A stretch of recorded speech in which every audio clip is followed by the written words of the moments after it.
Welcome to It's Good to Be Smart. I'm your host, Dr. Dave Mulder. I love to learn new things, and I hope you do too, because it's good to be smart. Let's start today with a quick science mystery.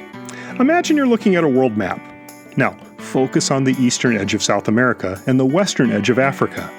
If you cut those continents out like puzzle pieces and tried to slide them together, they actually fit together pretty well. Seriously, go check out a globe sometime. South America and Africa look like they were once connected. Did they used to be connected? And if so, how could they move thousands of miles away from each other with an ocean in between them? So here's the mystery. Why do continents on opposite sides of the Atlantic Ocean look like they used to fit together? Did someone just design Earth with oddly shaped continents? Or is something else going on? Now here's the really surprising part. The ground beneath you right now is moving. Not fast enough to see it, not even fast enough to feel it, but the land you're standing on is slowly traveling across the surface of Earth, about as fast as your fingernails grow. Let's talk about how that works. The outer layer of Earth, the crust, and the very top of the mantle is broken into huge slabs of rock called tectonic plates. Now these plates are enormous. Some are thousands of miles across. They carry continents, oceans, mountains, and entire ecosystems along for the ride. Think of Earth's surface like a cracked eggshell. Instead of one solid shell, it's made up of separate pieces that fit together.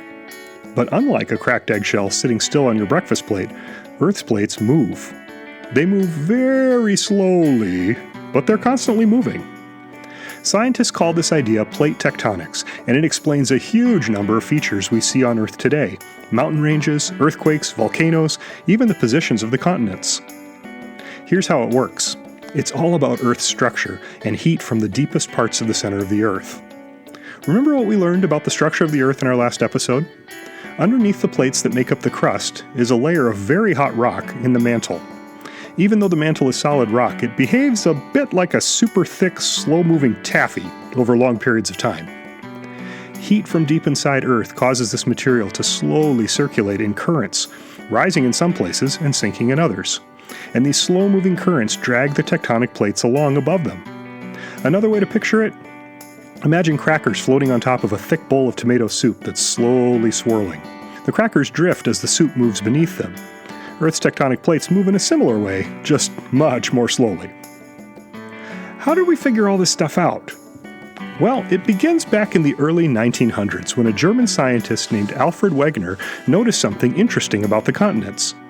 He saw that South America and Africa seemed to fit together like puzzle pieces. But their shape wasn't the only clue. Wegener also noticed that identical fossils were found on continents separated by oceans. The same plants and animals appeared in the rocks in both South America and Africa. How could that happen? Wegener proposed a bold idea. Maybe the continents were once connected in a giant landmass that had drifted apart over time. He called his idea continental drift. There was just one problem. Wegener couldn't explain how the continents moved. Most scientists at that time said, "Interesting idea, but where's the evidence?" So for decades, many scientists rejected his theory. But in the 1950s and 1960s, scientists began to study the ocean floor in more detail. They discovered underwater mountain ranges, patterns of magnetic rock, and signs that new crust was forming in the middle of the ocean. And suddenly, everything started to make sense. The continents weren't drifting alone, they were riding on moving tectonic plates. Wegener's idea had been pointing in the right direction all along. Not all tectonic plates are exactly the same. Some plates carry continental crust, which forms the land we live on. Other plates carry oceanic crust, which forms the seafloor. Oceanic crust is thinner and denser than continental crust. I hope that makes some sense. Oceanic crust is heavier, so it sinks and rides lower, like at the bottom of the ocean. Continental crust is thicker and less dense, so it floats higher, which is why we can live on it, because it's above sea level. Tectonic plates move in different directions, and when they meet, three main things can happen.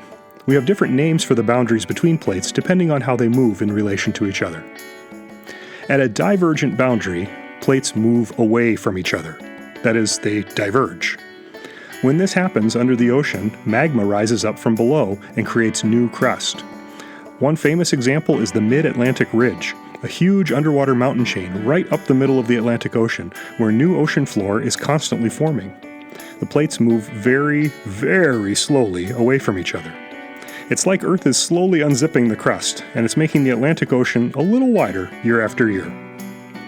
At a convergent boundary, plates move toward each other, that is, they converge.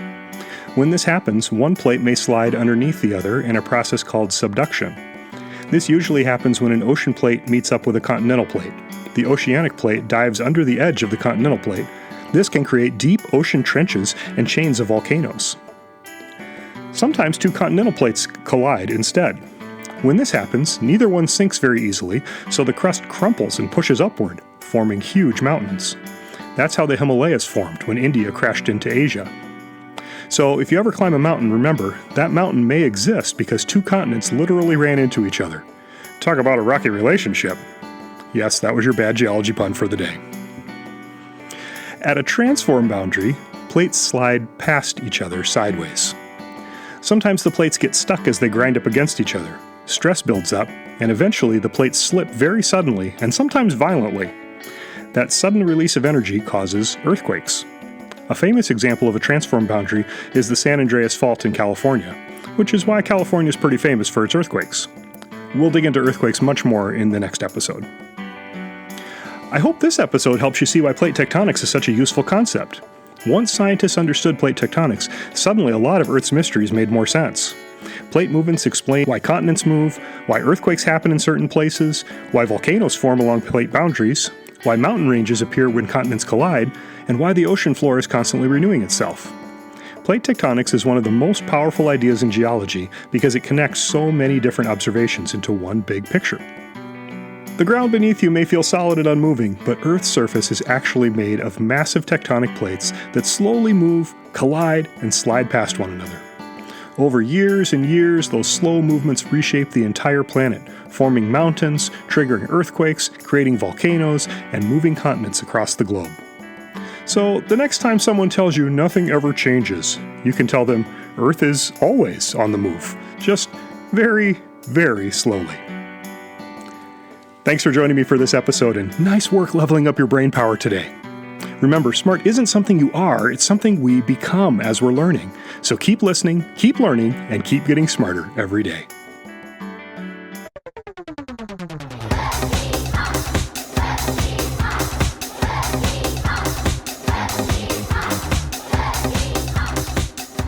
It's Good to Be Smart is created and produced by me, Dr. Dave Mulder, with the support of the National Science Foundation through the Robert Noyce Teacher Scholarship Program.